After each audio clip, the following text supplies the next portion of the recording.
You know that old saying, history doesn't repeat itself, but it often rhymes? Well, we're about to put that to the test. We're going to jump between three totally different years, 1959, 1974, and 1986, to see if we can find a hidden pattern, a story about America that just keeps on telling itself. So let's dive right in. Okay, our first stop is 1959. Picture this. At home, there's this incredible feeling of technological optimism. I mean, the first nuclear-powered merchant ship hits the water, the Xerox photocopier is about to completely change office life. But, and there's a big but, all of this is happening in the shadow of the Cold War. While Americans are at home watching westerns, the Soviet Lunik 3 spacecraft is circling the moon, and it sends back the very first pictures of the far side. This was an absolutely stunning achievement, and it sent American anxiety about the space race into a total tailspin. All right, jump forward 15 years to 1974. That optimism? It's gone. It's a distant memory. The mood now is just one of deep national trauma. Richard Nixon resigns in total disgrace. And as he's flying away from the White House, the new president, Gerald Ford, says, "Our long national nightmare is over." But was it, really? The country was absolutely reeling from Watergate. It was stuck in this painful economic mess called stagflation, that's high inflation and high unemployment, and it was just about to see the final, humiliating fall of Saigon. This was a crisis of faith, top to bottom. Okay, one more jump, this time to 1986. The Cold War, that constant source of fear that's been hanging over everyone's heads for decades, is actually starting to thaw. You've got Ronald Reagan, the same guy who famously called the USSR an evil empire, sitting down with the new Soviet leader, Mikhail Gorbachev. And get this, they're not just talking. They are seriously discussing getting rid of nuclear weapons. It's a time of massive change. You've got the greed is good mantra on Wall Street, and the personal computer is just starting to take off. So, what's the deal? 1959, 1974, 1986. Three snapshots, years and years apart, but they're all telling the exact same powerful story. It's a story of national anxiety, of deep internal conflict, and of relentless world-changing innovation. And that's the pattern we're going to unpack right now. First up, let's talk about that constant hum of anxiety that really defined America's place in the world, the Cold War. And this wasn't just some political thing. It was a psychological battle that pretty much shaped everything. And you can really see how the conflict changed over time. In '59, it was all about one-upping each other in space, and the Soviets scored this huge propaganda win. By '75, things had cooled off a bit. This period was called détente, and you see a literal handshake in space when an American Apollo and a Soviet Soyuz spacecraft link up. And then by '86, it's face-to-face, high-stakes diplomacy in Iceland, where the two leaders almost agreed to eliminate huge categories of nuclear weapons. So the fear was always there, but how they managed it, that changed completely. And, oh man, you can hear the shift in tone just in how they talk to each other. In 1959, you've got the famous kitchen debate. Nixon's in Moscow, and the Soviet Premier Khrushchev is just openly mocking him, bragging that the USSR is going to leave the US in the dust, and literally waving goodbye.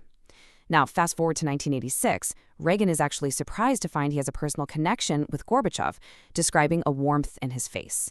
That kind of personal chemistry, it was just unthinkable back in '59, and it turned out to be absolutely crucial for ending the Cold War. But here's the thing.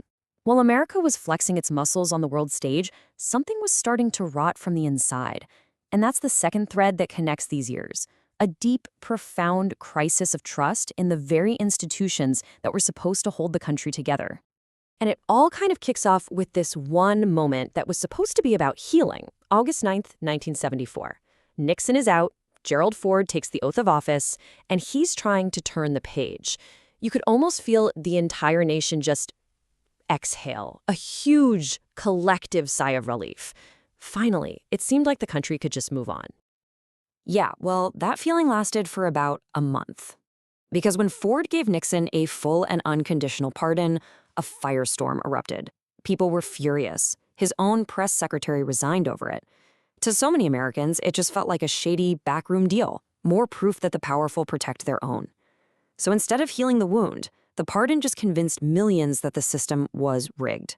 The nightmare wasn't over, not by a long shot. It had just entered a new phase. And that feeling of distrust, it was basically proven right a decade later with the Iran-Contra affair. It was like Watergate 2.0, another secret, illegal operation being run straight out of the White House. The goal? To get around a law from Congress that banned funding for the Contra rebels in Nicaragua. The scheme was wild. secretly sell weapons to Iran, a country we called a state sponsor of terror, and then illegally use the profits to fund the Contras.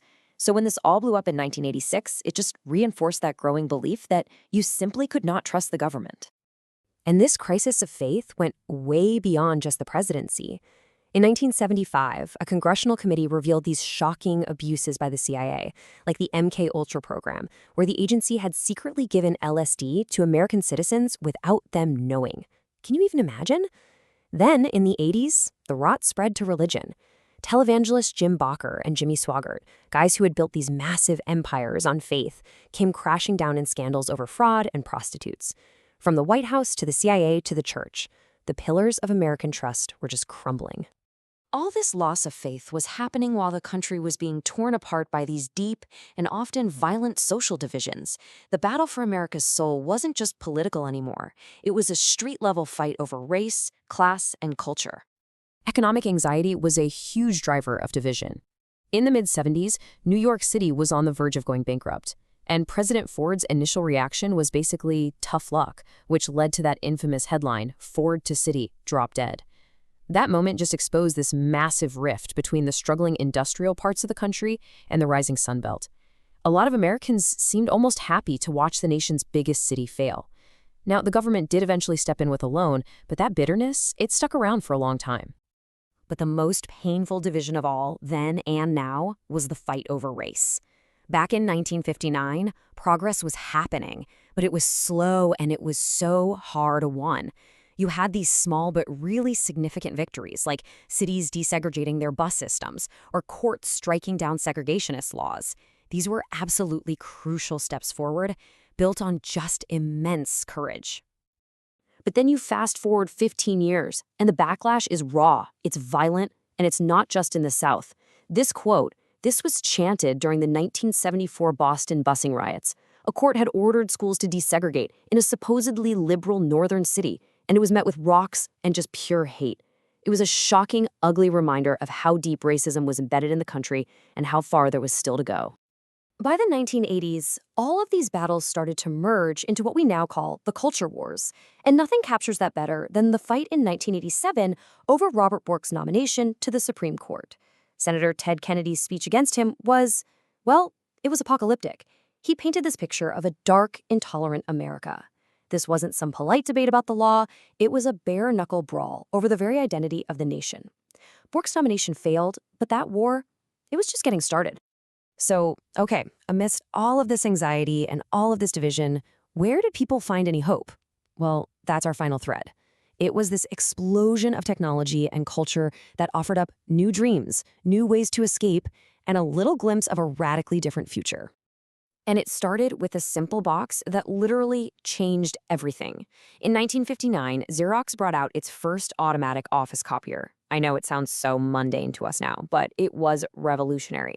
It completely transformed how information moved around, and it really paved the way for the modern workplace as we know it. Now jump to 1986. That big central office machine has now become something personal, something portable. IBM releases its first laptop, the PC Convertible. Now, it wasn't a huge seller, but it represented a monumental shift in thinking. Computing power wasn't chained to a desk anymore. It was going mobile. And then came the real explosion. In 1986, there were just 5,000 computer hosts connected to what would eventually become the internet. Just 3 years later, that number was over 100,000. This was the birth of the connected world we all live in today, and it was happening quietly in the background while all the old world's dramas were playing out on the nightly news. And you could see all these changes reflected perfectly in the culture. In '59, Americans escaped into the simple good guy, bad guy morality of TV westerns. By '75, the country was in a funk, and out came the Ramones with loud, fast, angry punk rock, a complete rejection of the boring mainstream. And then by '86, the dream had shifted again. You had this Wall Street guy, Ivan Boesky, a real-life Gordon Gekko, telling college grads that greed is healthy, and in doing so, he defined a whole new, aggressive ambition for a generation. Every era was chasing a completely different American dream. So what's the takeaway from all this? Well, what we see is a nation that is constantly wrestling with its fears, constantly being torn apart by divisions over its own identity, and yet, somehow, at the exact same time, it's creating the future at a breathtaking pace. This cycle of anxiety, conflict, and innovation, It wasn't unique to the 20th century. So the real question, the one I want to leave you with, is this. When you look around today, can you see that same exact pattern repeating itself all over again?